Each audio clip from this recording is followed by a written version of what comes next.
Live है ना, आप जो कॉल किए हो ना वो यूट्यूब में चल रहा है, ठीक है मैडम।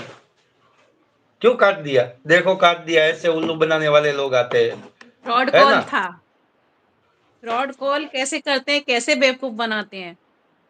हाँ हाँ, ना कंपनी बताई, ना कुछ बताया, बस ज्वाइन हो जाओ, ज्वाइन हो जाओ। ऐसे आते हैं उल्लू बनाने वाले। यूट्यूब जी ऐसे इस वॉइस ओवर का हाईलाइट बना लेना, ठीक है। इसका मैं नंबर बोल देता हूँ। ऐसे फ्रॉड कॉल वाले सीधा कहाँ से नंबर उठा के बात कर देते।